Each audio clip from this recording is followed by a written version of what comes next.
C'est sur ces mots que j'invite très respectueusement Son Excellence, Monsieur le Président de la République, à prononcer son discours.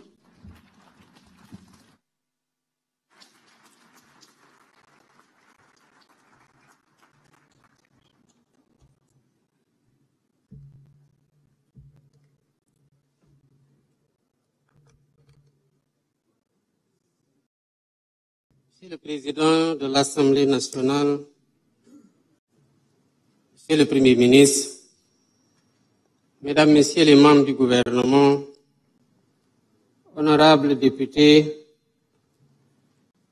Madame la vice-présidente du Conseil constitutionnel, Monsieur le Président de la Cour suprême, Monsieur le Premier président de la Cour des comptes, Monsieur le Premier président de la Cour d'appel de Dakar, Monsieur le Président de la Commission électorale nationale autonome,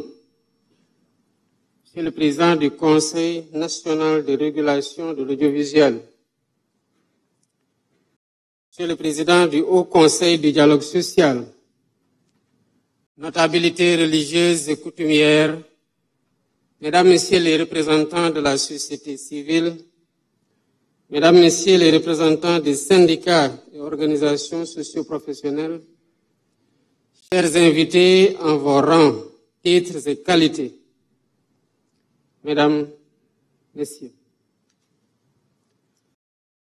nous voici rassemblés dans le cadre du dialogue pour la deuxième fois depuis mon accession à la magistrature suprême. Pour cette année, nous ouvrons des concertations larges et inclusives autour du thème d'intérêt national, à savoir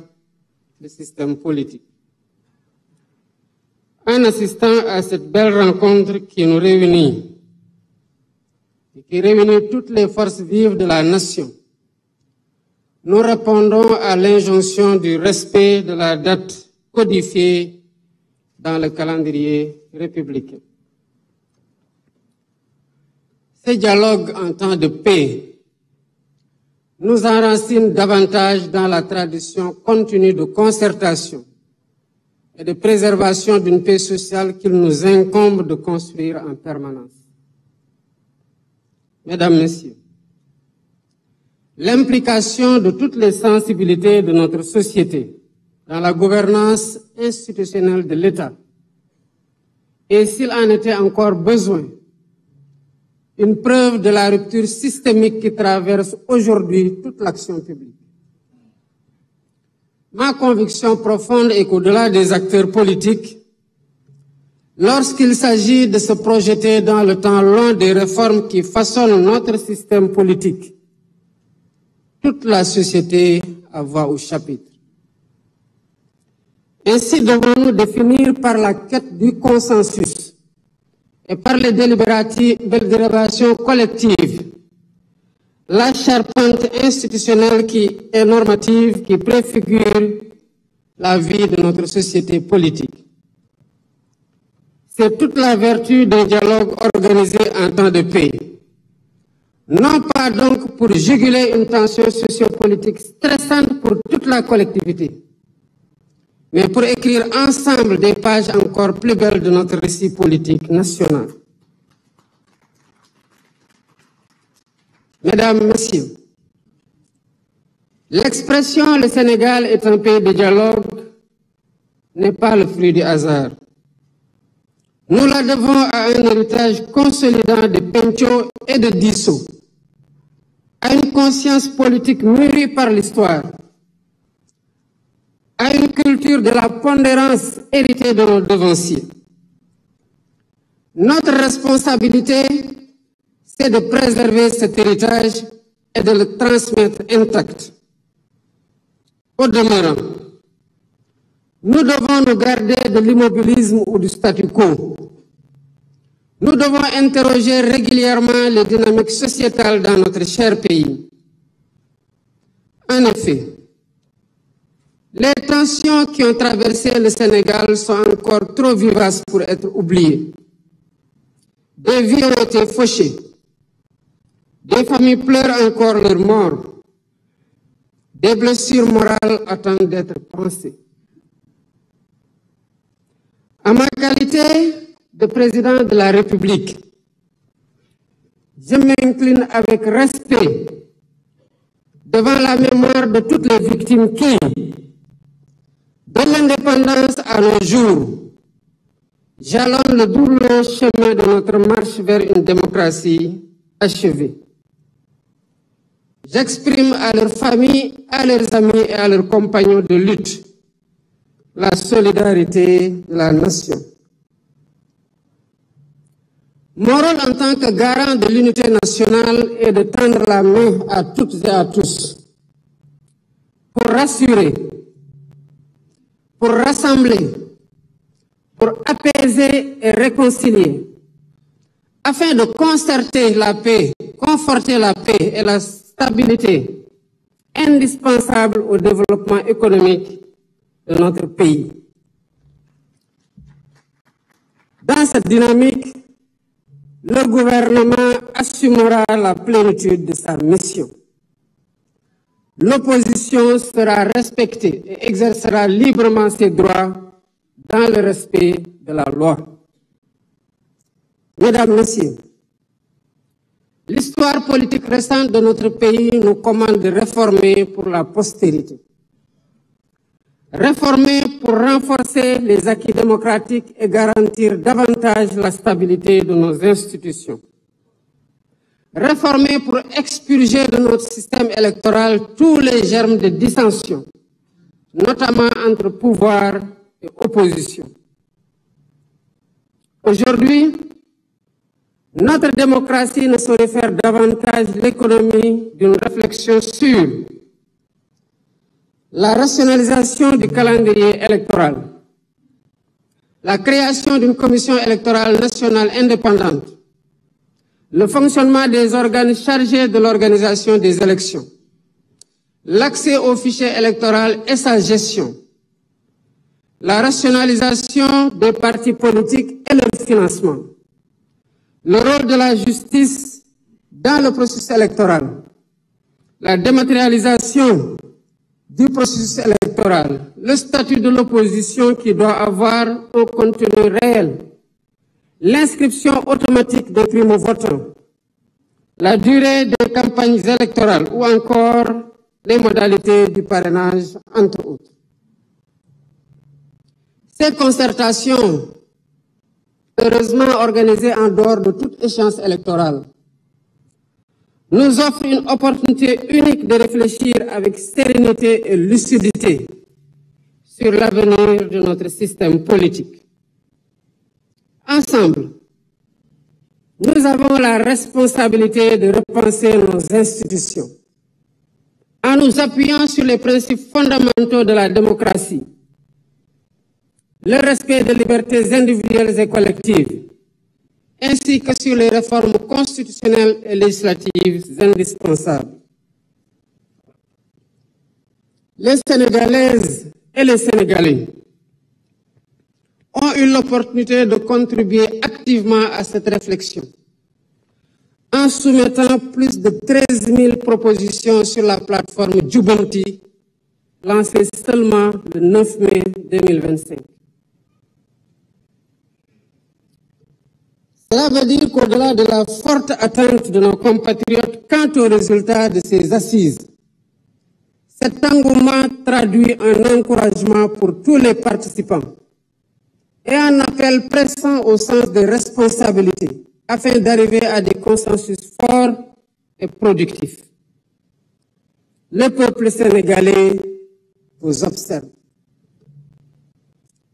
Mesdames, Messieurs, je voudrais à cet instant solennel adresser mes vives félicitations au facilitateur général du dialogue national, le Dr Cheikh Gueye, pour avoir accepté de conduire les travaux. Monsieur le facilitateur général, votre intégrité reconnue et votre attachement indéfectible aux valeurs républicaines seront, j'en suis convaincu,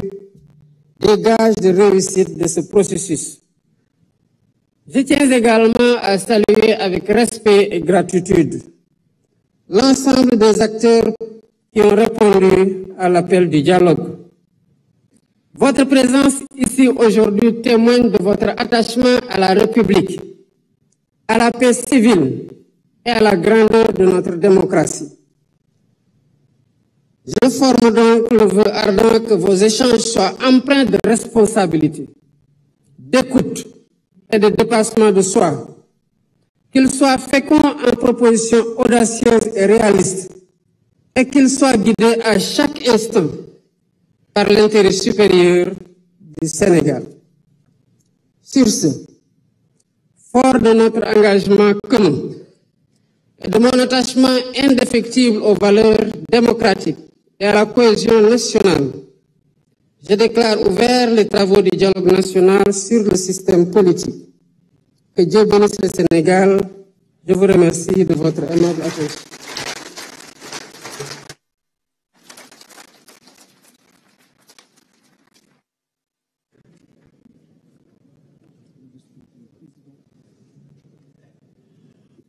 mbokki Sénégal gannaaw bi ma nuyoo ñëpp ñi nga xamante ne teew nañu fi di nuyoo kilifa diine yi ak kilifa aada yi waaye di nuyoo sénégalais bu mu mënta doon ak fépp fu mu mën a nekk di ñu teewlu ci jamono ji ñuy wax ak yéen di wax ne dialogue bii nga xamante ne ñu ngi koy amal tey muy ñaareelu yoon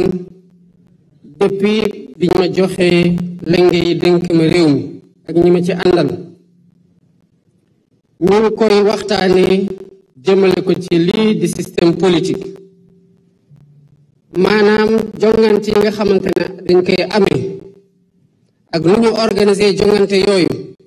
ak ñi ciy bokk ak ci jamono yi ñu koy def ak képp ku ci nekk bokk ci ak ci anam biñ ci bokkee ban dayu lañu la jox ban àq ak yelleef lañu la sasi muy loo xamante ne buñ ko dee def tey dañ ko lal ci respecter li nga xamante ne mooy calendrier républicain ndax bu leen fàtte ni bés bii di 28 mai di bésub dialogue national dañ ko consacré par décret ñu war ko respecter waaye tamit buñ ko dee def tamit day wéyal li nga xamante ne cosaan la ci Sénégal muy diisoo ak pencoo li nga xamante ne ñoo ko bokk muy réew mi te ci anam yooyu rek lañu mën a sàmm jàmm ci biir réew mi mu doon loo xamante ne dañ ko war di wattandiku ci saa su ne lii nga xamante ne nag soxla nañu ko def muy waxtaan te ñu ciy boole ñëpp ñi nga xamante ne am nañu baat ci réew mi te ñëpp lañu war a doon dañ koy def mu doon doxalin boo xamante ne réew mi biñ fi toogee ba tey noonu lañ ko wéyale daaw ci jamono ji ameloon nañu waxtaan ci assise de la justice biñ ci jógee tëgg nañu benn comité bu liggéey jébal ay textes yu bari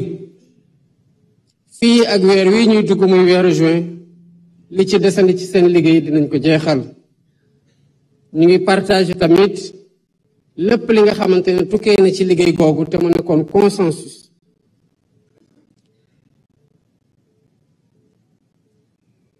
ma bëggoon wax ni réforme yi nga xamante ne dafay weesu lii di mandat bi ñu dénk muy 5 ans kese buñ ko dee waxtaanee sénégalais bu nekk citoyen bu nekk que ngay politique wala nga bañ a politique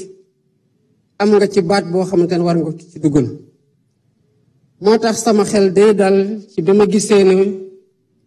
ñëpp ñëw nañ wuyu si muy majorité muy opposition muy société civile muy acteur culturel muy autorité religieuse ak coutumière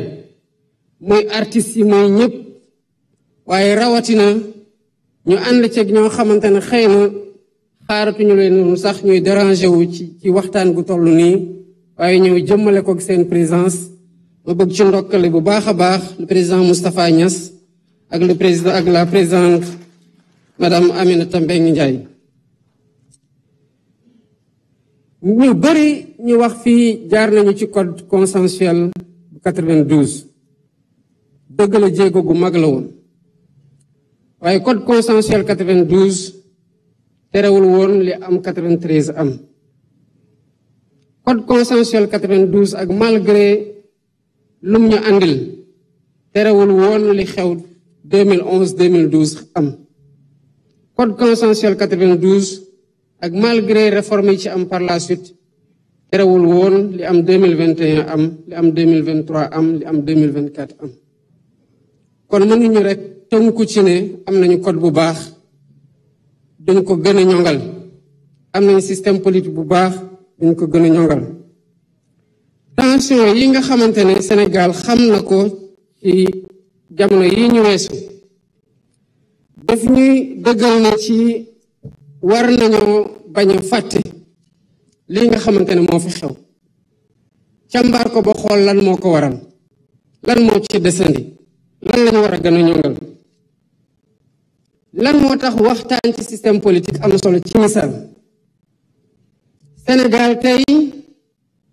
386 partis politiques ñoo fi am 386 partis politiques ci 18 millions d'habitants waaye nu ñuy bari ministère de l'intérieur nee na 14 rek ñoo ci nekk en règle. loolu dafay wane ne li ci des yëpp muy 372 yi xëy na bu ñu appliqué woon loi rigoureusement dañu leen war a tas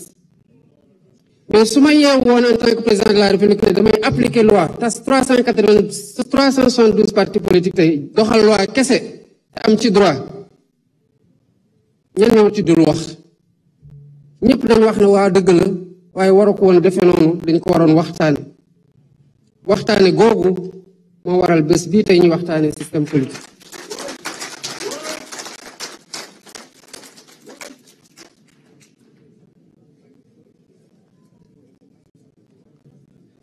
lii ci rafetlu nag ci waxtaan gi mooy heureusement alhamdulilah rabil alamin benn élection jegewul kon xëy na kenn du wax ne élection yaa ngi waaj a jege moo tax mu bëgg a def nii amul benn agenda caché ci dialogue bii lii tukkee ci lu ñuy waxtaanee fii yéen a koy waxtaanee yéen a koy tënk ci lépp loo xamante ne am ngeen ci consensus bu soobee yàlla dinañ ko appliquer.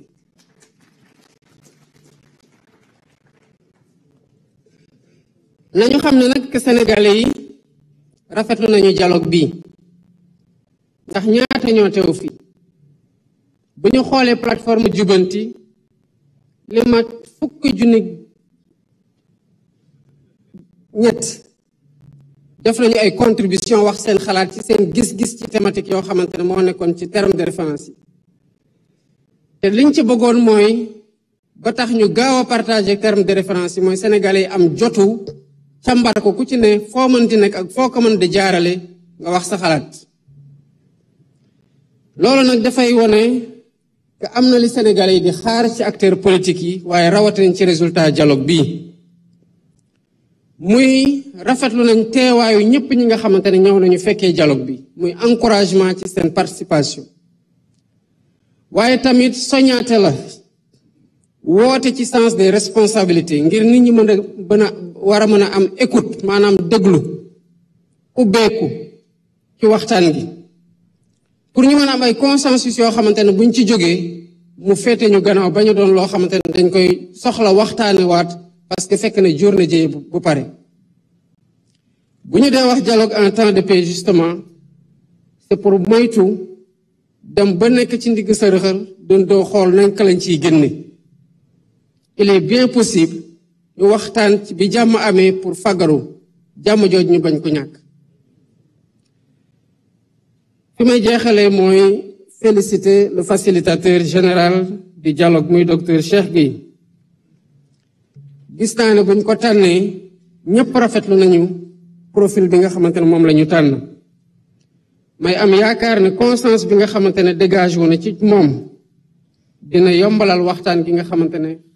xam nañu ci question yi ñu porté du ay question yu yomb maa ngi tamit sant ñëpp ñi nga xamante ne ñëw nañu teewee dialogue bii waaye tamit di leen wax ne am na loo xamante ne ñoo ko bokk muy Sénégal am na loo xamante ne ñoo ko bokk yéene Sénégal muy jàmm jooju lii nga xamante ne la ñuy waxtaane fi li koy wéyal pour ñi fi nekk lii nga xamante ne xew na fi bañatee am pour ñun ñu ko fekkee te war a doxalaat ay at incha allah rabi yàlla nañu ko yàlla may kenn bañ ko wuute waaye tamit pour génération yi nga xamante ne ñoo ñëw te ñun ñu am responsabilité waajal leen cadre politique bi nga xamante ne dafay ànd ak sérénité ak paix sociale boo xam ne buñ ko amul dina metti ñu liggéey Sénégal pour jëmale ko ci kanam ci wàllum économie kon maa ngi ñaan lii nga xamante ne waxtaan la ci question yi lenn rek lal ko mooy ni waxtaan gi tar ne ñëpp bàyyi xel Sénégal ak intérêt supérieur Sénégal bu ñu féete kaw ñun ñëpp muy pouvoir muy opposition muy société civile muy citoyen bu mu mën di nekk ak quel que soit titre bi nga xamante ne moom lay participer ci dialogue bi ci loolu laay ubbee travaux yu dialogue national 2025 sur le système politique di ñaan yàlla def jàmm ak xéwal Sénégal di leen sant di leen gërëm bu baax seen xéwal. Dialoguer en temps de paix, c'est le fil rouge du discours présidentiel. Le chef de l'État, le président de la République, Bassirou Diomaye Diakhar Faye, vient d'ouvrir solennellement ces travaux, les travaux du dialogue national. Un dialogue national consacré au système politique à travers une journée marathon. Bien sûr, Charles Bamba, plusieurs acteurs politiques se sont prononcés devant le chef de l'État, le président de la République, Bassirou Diomaye Diakhar Faye, sur justement les attentes, les orientations et surtout ce que les populations attendent de ce dialogue. C'est vraiment une journée qui a été vraiment très constructive à construire une nouvelle architecture institutionnelle du Sénégal, pour le Sénégal. C'est exactement tout cela. Donc, une matinée très riche, également riche en émotions, parce qu'il y a eu beaucoup d'acteurs politiques qu'on a vus ce matin. Et pratiquement, on a vu beaucoup de visages ce matin qui ont même pris la parole, donc ici devant le président de la République, son Excellence M. Bassirou Diomaye Faye,